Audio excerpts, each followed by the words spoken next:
Oh putain. Oh, sa mère.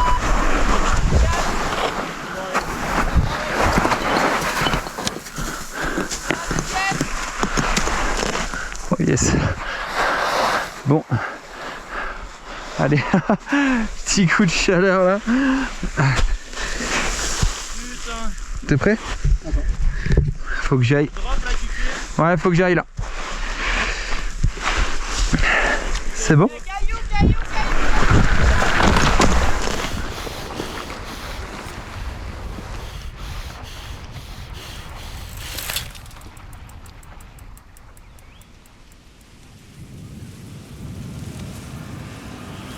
J'aime bien partir cette heure-là, l'été là.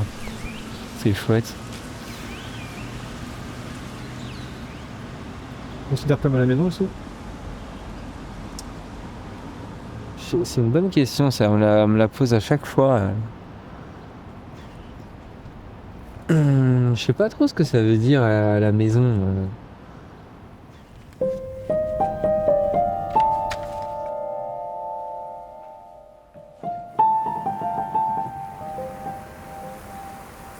Si un métier, c'est ce qui te permet de gagner ta vie. Comment on pourrait définir son métier à Kylian? Il est VTTiste professionnel. Créatif, il cherche toujours des nouvelles idées, il en a toujours ça dans sa tête, ça va à 1000 à l'heure. Ses conférences, ses spectacles. Mais si on parle de lui, je le vois réellement comme un artiste. Artiste, athlète. Je pense qu'il est plus dur à gérer, c'est ses pulsions un peu instantanées. Je sais pas comment on peut dire ça, chacun le voit un peu comme il veut. Mais son côté aventurier passe avant tout.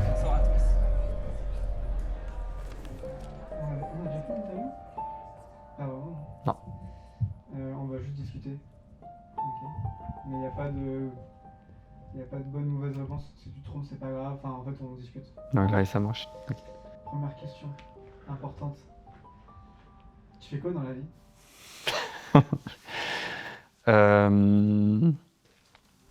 Je m'amuse en soi. J'essaye de profiter au maximum de ce qui me plaît par-dessus tout.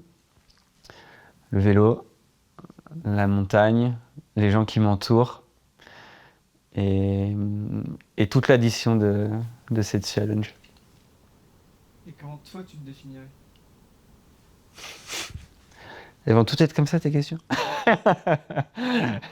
Non, c'est bien, c'est bien.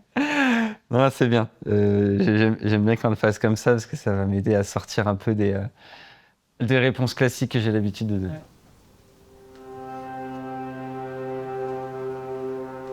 Je suis quelqu'un de vrai, de nature, quelqu'un de passionné, mais aussi très exigeant avec moi, avec les personnes avec qui je partage mon temps, très dur, peut-être parfois un peu bipolaire aussi.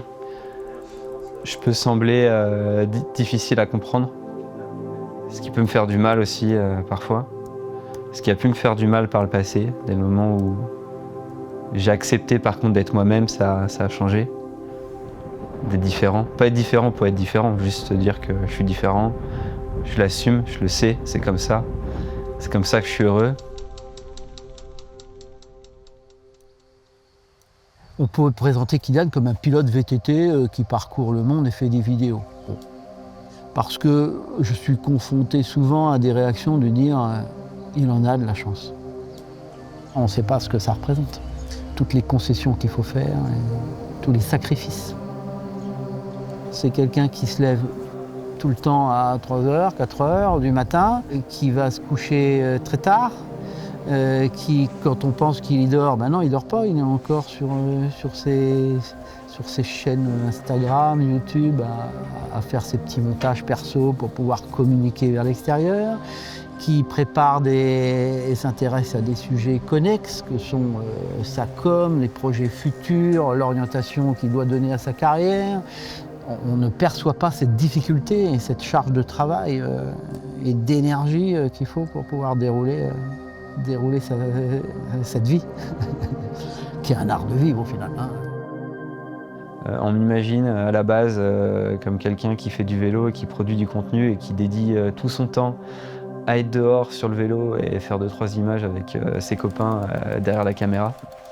Ça, c'est une façade qui est fausse, qui est loin de la vérité. En réalité, faire du vélo et profiter de ma passion première, ça représente, quand tout va bien, que j'arrive tout à enchaîner, c'est 2 heures par jour.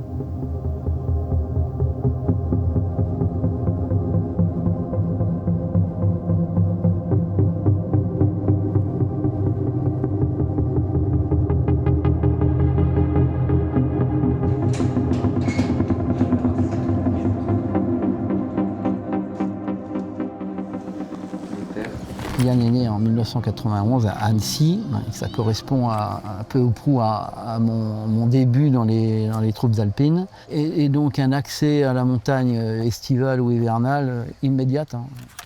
Une grosse pratique sportive dès son plus jeune âge, avec moi au départ, mais très vite sans moi au final.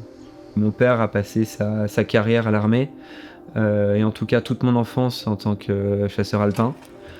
Donc avec un lien direct avec la montagne, l'extérieur, et forcément vivre dans des endroits où j'avais un accès assez facile à la montagne. Ma mère s'est occupée de nous, donc de ma sœur et moi, pendant toute notre enfance. Un militaire dans ce genre de troupe, on était 200 jours sur le terrain dans une année. Ça veut dire qu'on était 200 nuits, on n'était pas à la maison.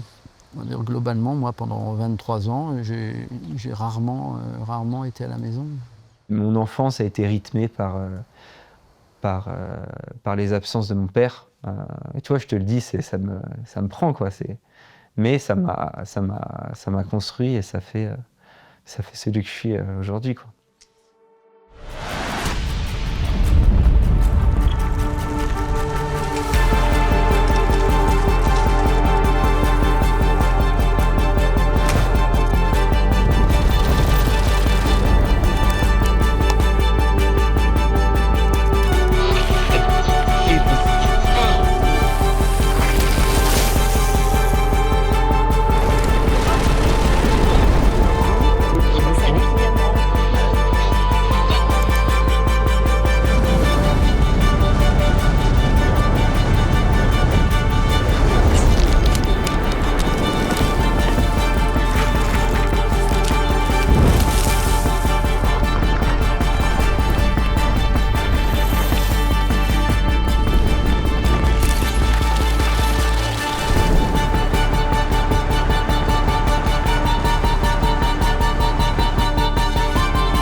On habitait juste à côté du funiculaire et à côté du skatepark et du parc qui menait, pour moi, c'était le paradis infini.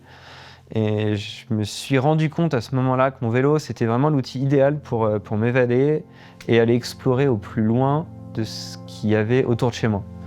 Ça a été le premier déclic. J'en ai eu d'autres, que je raconte souvent d'ailleurs, mais qui ont été aussi la rencontre de mes premiers amis dans le coin, en prenant mon vélo pour aller les rejoindre, aller en montagne, monter aux arcs, descendre en vélo, où là je me suis fait des amis grâce à mon vélo. J'ai goûté à cette notion d'adrénaline qui m'anime encore aujourd'hui, qui est ultra forte. Et j'ai compris après coup qu'on pouvait faire des courses de vélo en montagne, en descente. Et ça, je découvrais et je regardais ça d'un œil, c'était fou. Mais je pense que la descente lui a mis le goût de l'effort, le goût de l'engagement, le goût de la montagne. Mais je pense qu'il a été très vite frustré par les conditions dans lesquelles se réalisaient les compétitions. Après, il fait des compétitions, Kylian, attention. Hein. Je veux dire, il est capable d'être régulièrement dans un top 5 d'une méga-avalanche avec 1000 participants. Donc, faut pas en oublier son côté performeur, quoi. Et puis bon, quand tu parles avec lui, même encore, là, tu vois, tu sens que c'est une part de lui qu'il est, il est hors de question qu'il arrête, quoi. Je pense qu'il est déjà passionné, énormément passionné par ce qu'il fait, parce qu'il s'entraîne quand même beaucoup et il fait attention à son mode de vie, que ce soit le vélo, le vélo comme sport, mais surtout aussi tout ce qu'il y a autour, parce qu'il y met vraiment tout son cœur. Et c'est quelqu'un qui jamais va se plaindre de « tu vois, je dois aller m'entraîner » ou « je dois aller faire ça ». Pour lui, c'est vraiment sa passion, donc ça va pas être un sacrifice, mais... La vraie valeur d'un athlète, c'est tout ce qu'il a l'habitude de cacher. Tu vois, un athlète, c'est un homme, c'est une femme, c'est quelqu'un qui a des doutes.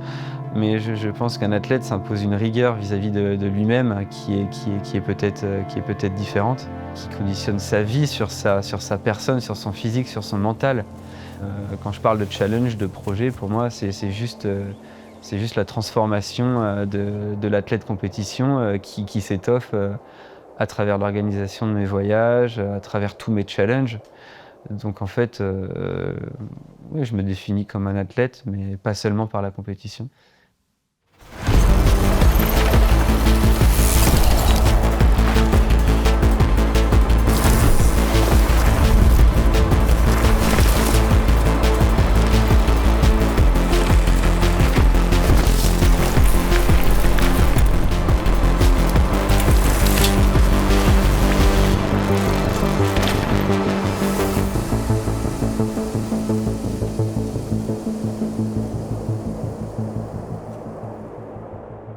C'est pour ça que des fois, il est un peu, c'est pas péjoratif, mais il est un peu perché, on va dire, ou dans la lune, un peu dans ses pensées.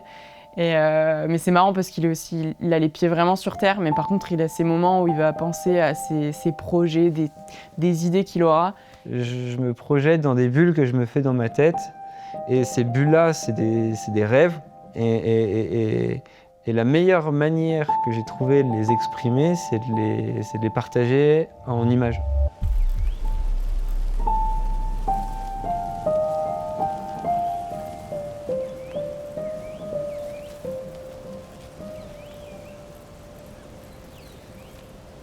Donc là, je peux rouler sur la ligne de crête. C'est quand même magnifique, c'est un espèce de plateau. C'est scénique. Là, il y a une... Là, en silhouette sur la crête, là, c'est chouette. Par contre, après, il faut que je retourne à droite. Et là-bas, il y a une arche. Faut que je te montre ça. Mais là, c'est déjà trop tard. Elle est déjà longue.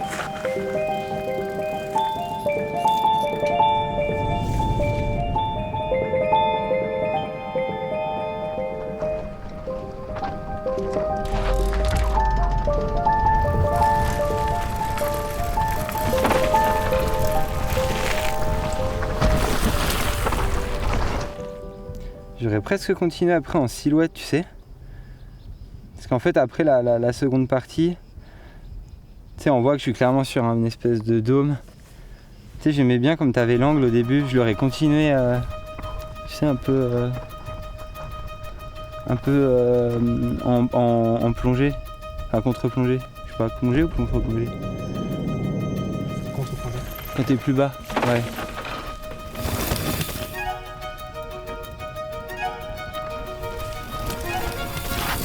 La première partie est cool. Et au moment du drop, je pense que ça peut être chouette de compléter par...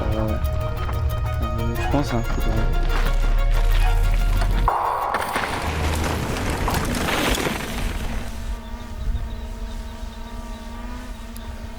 Après, j'ai peur que ce soit cramé complet. On peut clairement dire qu'il est réalisateur, Kylian, ouais. Il est déjà très impliqué, et ça, il a toujours été dès le début. C'est vraiment un des seuls athlètes avec qui je travaille qui regarde absolument tous les plans que je fais et qui a son mot à dire, que ce soit par rapport au fait que son mouvement soit mis en valeur ou même il a son avis, même artistiquement parlant. Et c'est vrai qu'il y a une grosse évolution et encore maintenant, je trouve qu'avec cette nouvelle dimension de documentaire, quand on se revoit et qu'on en discute, il me surprend encore sur son évolution. Ouais, il est très lucide sur sa vision d'ensemble, même sur des détails techniques, etc. Et on sent vraiment qu'il s'imprègne de ce qu'on fait et qu'il a de la volonté là-dessus, quoi.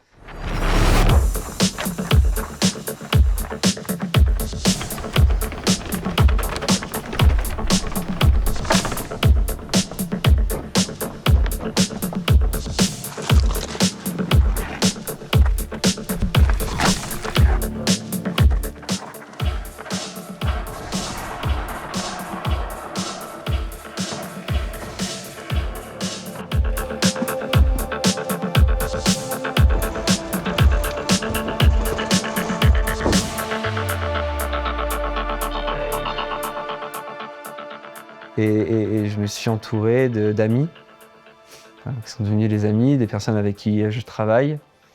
Alors attention, faut composer avec tes amis quand tu travailles avec eux, mais eux diraient la même chose. Bah, c'est cool. Ouais, écoute, non, c'est chouette. Non, ça me remet bien dedans. On y retourne. Ah, non, c'est cool. Non, C'est beau, hein. ouais. Bravo. Ouais, bravo. Et Alex, il a fait un beau taf. Hein. Ouais, Kylian, ouais, un vrai hyperactif. Mais moi, je prends ça comme de la matière brute. Et le VTT, finalement, c'est presque devenu une excuse pour faire plein de trucs. Et comme c'est quelqu'un d'assez obstiné, il va très loin dans ce qu'il fait. Je pense qu'il en fait un petit peu trop, mais en même temps, il a besoin de ça. Il a besoin de cette adrénaline de vie constante. C'est vrai que j'ai embarqué des amis des fois dans des situations et des moments qui étaient difficiles pour eux, sans m'en rendre compte. Mais de mon personnage, j'ai quand même tendance à prendre les devants. Et des fois, à y aller un peu de manière égoïste. Ou du moins, j'ai une idée, elle est comme ça. Je ne sais même pas que je prends pas le temps de réfléchir, mais presque. Je me dis, elle est comme ça. Dès que j'ai visualisé un projet, un concept, un truc, des fois je l'exprime pas, j'embarque les autres avec moi sans trop leur dire ce qui se passe, alors que je suis convaincu dans ma tête qu'ils savent très bien que on va aller là, on va faire ça, on va faire ci, mais ce qui n'est pas du tout le cas. Je le voyais pas si gros. Ah, il est quand même imposant. Franchement, il est impressionnant, ouais. Je le voyais vraiment pas si grand que ça. C'est lunaire. Avec le terrain autour là. Ouais. Ah bah tiens, c'est à vendre là-bas. Il faudra partir un peu plus tôt les autres jours. Ouais. Je pense qu'il est plus dur à gérer, c'est ces pulsions un peu instantanées. Un jour, tu as un plan et d'un coup, il a une idée et il va aller au bout de cette idée. Et des fois, il a des idées farfelues, mais t'as pas le choix d'autre que de dire oui. Et du coup, tu t'embarques dans des missions. Ah. Ouais, ça part, hein.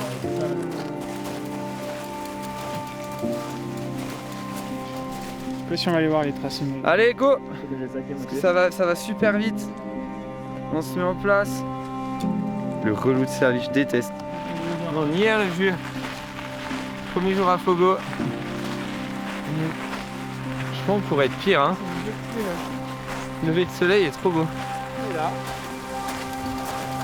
Première matinée, premier lever de soleil. Et honnêtement, les conditions sont plutôt cool. Putain, c'est incroyable. C'est incroyable parce que tu as le Fogo déjà qui a été massif. Et autour, sur toute la partie de l'ancien cratère, tu as plein de petits cônes d'éruptions assez récentes et tout. Ça fait un décor qui est assez dingue. Et la cerise sur le gâteau, c'est qu'on loge en plein milieu de l'ancien cratère. Donc on n'est pas nombreux à pouvoir se dire qu'on loge dans le cratère. C'est ça cool. Donc voilà où on est. Je sais pas que c'était salé comme ça, je pensais que c'était...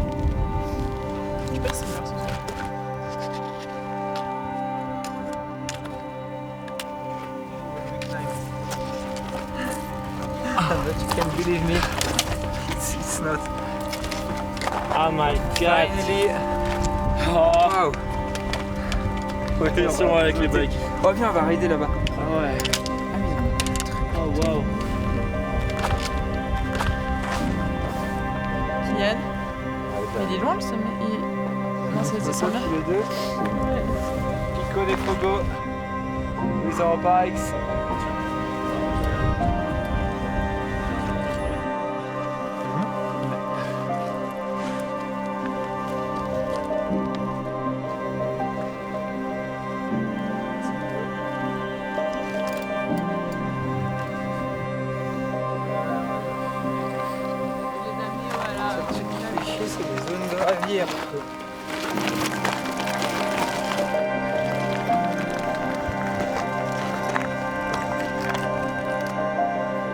Use my GoPro Max under the visor of my helmet. Oh, it's my favorite camera. And then when I edit my shots, I can use them both on my Instagram channel or YouTube channel, horizontally or vertically. So here we are.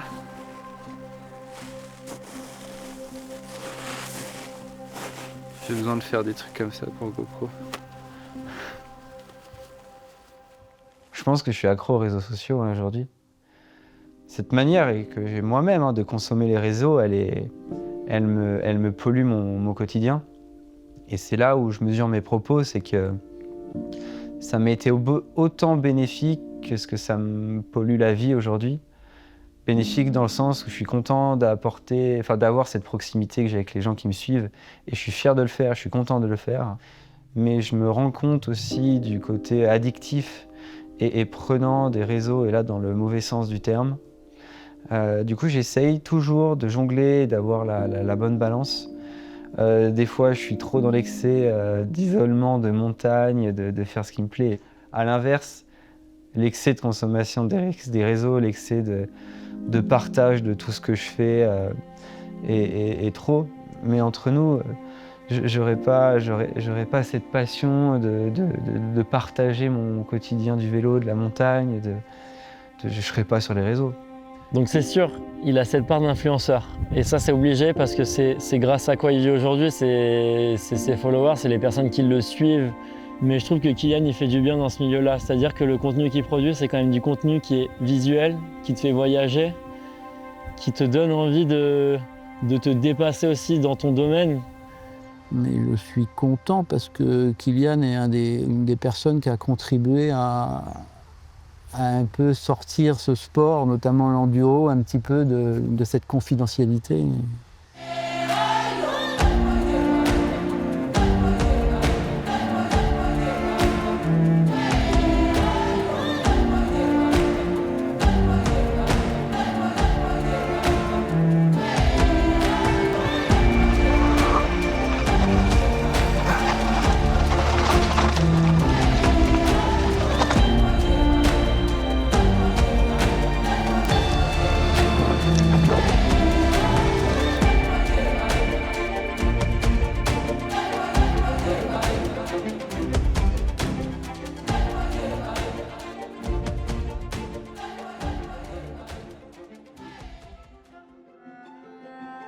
Dire qu'on a ouvert le champ des possibles du vélo avec le voyage, au-delà de la compétition, c'est pas que faire du VTT à fond entre les arbres et se faire plaisir. D'un outil qui nous a aidé à rencontrer des personnes formidables, qui est un outil qui moi, me permet d'être celui que je suis aujourd'hui, qui m'a permis de m'affirmer. De ça, j'ai envie de le montrer. Et sur les réseaux, oui, et en gros, pour le faire très simple, je pense qu'à travers tout ça, oui, on a pu démocratiser un petit peu mon sport. Parce qu'en soi, tous ces projets, on les fait aussi pour partager. Il y a beaucoup de paradoxes dans ma vie. Je sais que je suis un peu bipolaire des fois. Et ce que je disais sur l'équilibre, sur la balance et tout, je suis tiraillé toujours des deux côtés. J'arrive pas à vivre avec les autres des fois, alors qu'au final, je me nourris de ça. Encore une fois, il y a un décalage de fou. Des fois, je rêve d'isolement alors que je rêve d'être avec les autres. Je supporte pas de voyager tout seul, par exemple, alors que je vais rechercher l'isolement. Alors que, tu sais, des fois, tout se mélange. Alors quand je me pose, j'arrive à faire les liens sur tout. J'arrive à tu vois, si je mets toutes mes balances alignées, je mets tous mes ingrédients et ça va, ça s'équilibre. Mais des fois, quand c'est trop, je me perds complet. Tu sais combien d'heures t'as dormi depuis 10 jours? Je pense que j'ai vraiment fait, sans exagérer, j'ai une moyenne de 4 heures par nuit là depuis 2 semaines, je pense. C'est la face live. Non, je me plains pas, j'adore ça. Ce matin, je suis éclaté, mais au fond de moi, je crois que c'est ce que je préfère. Pas le temps de s'ennuyer. Ouais, Kylian incapable de se poser, incapable de chiller. Chiller, c'est pas faire, il se sent inutile, etc. Mais en même temps, franchement, depuis l'époque où je l'ai rencontré, il y a eu une sacrée évolution.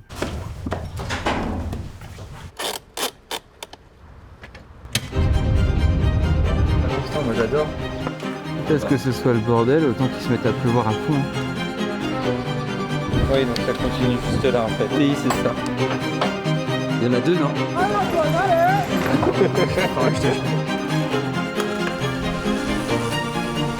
Ça peut être tout, hein.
J'ai toujours été à 1000 à l'heure, mais je l'ai mal vécu pendant de nombreuses années parce que je voyais bien que j'étais pas dans les codes et les manières de faire. C'est de me demander d'aller à l'école à telle heure, de rester assis, de rester attentif à quelque chose, quand on m'impose des choses comme ça et tout, je le vivais super mal.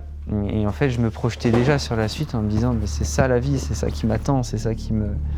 Ça m'a pollué pendant longtemps. Et j'ai aucun souvenir pour reprendre ce schéma d'école et de me dire que je devais faire ci à telle heure. J'ai aucun souvenir d'école où je regardais pas ma montre toutes les 5 minutes. Où j'ai trouvé le temps tellement long. Sauf quand j'étais captivé.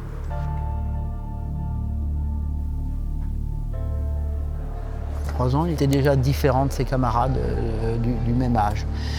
Kylian était différent dans beaucoup de domaines. Et donc du coup, ça a été compliqué, c'était de faire comprendre à tout l'entourage, les crèches, les écoles, que Kylian n'avait pas de problème psychologique, non, il était différent. Que lui, rester assis à une table à écouter des cours et apprendre par cœur des cours, il en était capable, il n'y avait aucun problème. Mais qu'il n'en voyait pas d'intérêt. Et que ça ne l'a jamais gêné pour passer des diplômes, pour passer des... Voilà. Kylian était un autodidacte par définition, dans tous les domaines. Je suis éclaté. Top. Ça m'inquiète quand même. Allez, c'est parti.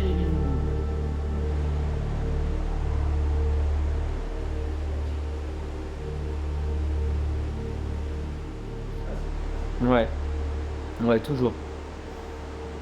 Toujours. Que ce soit la première, la deuxième, la 10e, j'ai quasi le même stress que j'aurais dimanche au départ de la Mégane. C'est dingue, j'arrive pas à m'en détacher.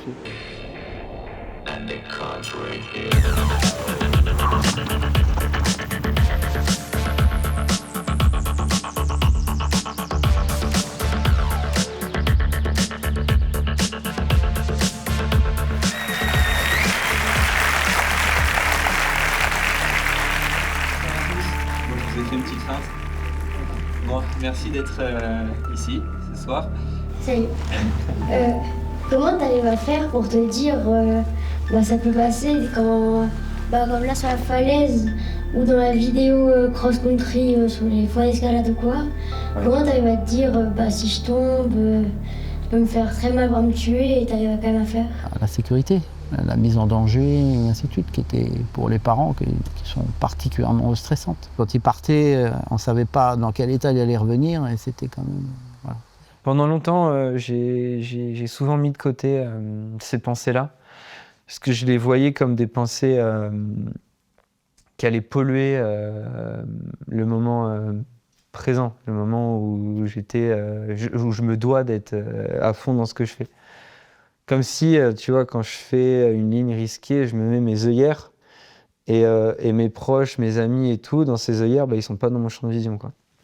Et ça, j'ai eu ce raisonnement pendant longtemps. Il est différent aujourd'hui et je pense que le déclic a été de mon plus gros accident en avalanche, où là, pour le coup, je me suis vu mourir. Et c'est les jours qui ont suivi par la réaction de mes proches, par ma prise de conscience de l'accident, de tout. Je me suis dit qu'en fait, j'évoluais de manière égoïste dans ma pratique et mes prises de risques. Et que j'avais fait l'erreur de ne pas considérer les gens qui m'entouraient. Je le faisais volontairement en me disant que ça allait me protéger. Comme si je les mettais pas sur le même bateau. Mais en fait, ils sont sur le même bateau. Je dois faire en sorte qu'ils l'acceptent sans que je leur impose trop. Ça me pose des soucis et en premier là avec Kim. Parce que Kim passe ma vie, on passe notre vie ensemble. Elle sait comment je suis, mais c'est dur pour elle. Des fois, ça me met mal, parce que je suis là, je me dis, ouais, Kylian, t'abuses là. Parce que j'ai des prises de conscience à des moments. Et ouais, je sais que pour elle, ça doit être, c'est dur à vivre ça. C'est dur à vivre et j'essaye de progresser. Je la remercie parce que je sais qu'elle me supporte, je sais qu'elle m'accepte comment je suis et c'est énorme. Enfin, tu vois, c'est une chance, c'est énorme. Et voilà. Je sais qu'il est vraiment réfléchi, qu'il ne prendra pas des risques complètement bêtes et que tout ce qu'il va faire, à 100%, il est sûr que ça passe et il va tout faire en amont pour que ça se passe bien. Je veux dire, si tu veux réellement faire de la descente ou de l'enduro, la façon la plus sécuritaire d'en faire, c'est en compétition. Parce que tu as l'encadrement. Lui, il est perdu dans la pampa, les volcans. Je veux dire, surtout qu'il a un peu trompé la mort quand même. Hein. Il n'aurait pas cumulé toutes ces années sans souci majeur si quand même derrière, il n'y avait pas de la réflexion. Beaucoup de réflexion et beaucoup de prudence, mais ça n'empêche pas qu'il me fait peur. Ouais, j'ai déjà eu des moments. Après, j'ai vraiment une confiance de ouf en Kylian et je vois l'état de concentration dans lequel il arrive à se mettre, ça me fait halluciner. Et je vois l'expérience qu'il a et en toutes ces années à filmer ensemble, il s'est presque jamais blessé. Et du coup là-dessus, j'ai vraiment confiance en lui, mais c'est vrai que ça arrive des fois certains spots où je le regarde faire et j'ai un peu du mal à regarder, où j'ai une boule au ventre. Bon allez, je me concentre, désolé, parce que c'est quand même pas anodin. Dis-moi juste avant que tu partes là. Ok, écoute, je me mets juste près, là le soleil est bien, il y a juste ce qu'il faut en lumière. Je pense qu'on est pas mal. Je nettoie ça. Ça c'était propre. Tac, je filme.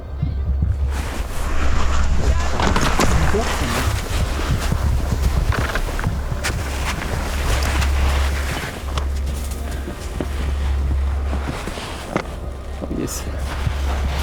Bon. Allez. Petit coup de chaleur là.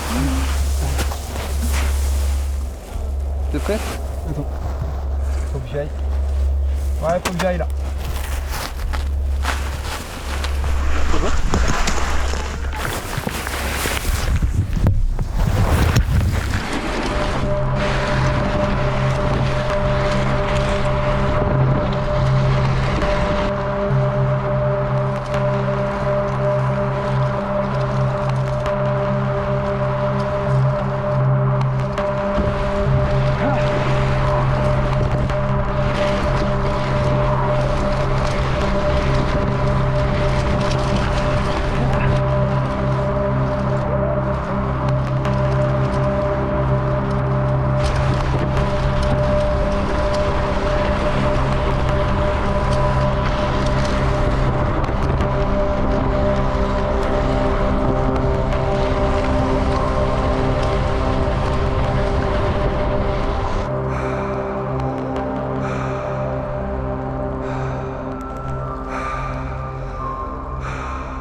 De piloter un vélo, c'est tellement prenant mentalement, physiquement, que j'ai interdiction et je peux pas penser à autre chose. La concentration extrême, et tu te retrouves des fois quand ça t'arrive, les moments où je l'ai, où c'est le plus poussé, c'est quand même des moments où j'ai mis en place ce conditionnement, tu vois, de prise de risque. Quand tu arrives à faire le vide de tout ça, c'est puissant.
Ce choix de vie, il est fait de beaucoup de doutes, d'inquiétudes, de stress et d'épisodes marquants.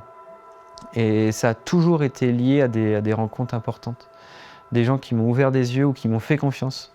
Des gens que j'ai visualisés aujourd'hui comme des piliers. Et ces gens-là m'ont permis de prendre le virage que j'arrivais pas à prendre de moi-même. Je veux dire, tu l'as fait aussi pour faire des choses qui te plaisent, pour avoir du plaisir. Et si tu peux avoir du plaisir dans ton travail, c'est génial. Et il a toujours un coup d'avance, Kylian. Il passe son temps à réfléchir à la suite, à l'après, à toutes les options qu'il peut avoir, etc. Et ouais, je m'inquiète pas trop pour son avenir, lui, en tout cas. Là où je trouve qu'il a été très fort aussi, c'est au début, quand il a commencé, qu'il partait à deux avec Pierre-Rémy, sans budget, qu'il partait vraiment, je pense, à l'arrache. Mais en fait, il a réussi à se construire à partir de ça.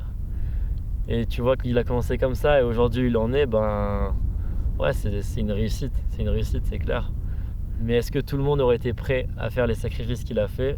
Je sais pas. Tu crois vraiment que c'est le mot? J'aime pas le mot sacrifice. Tu fais des choix de vie, tu composes, tu discutes, tu essayes de...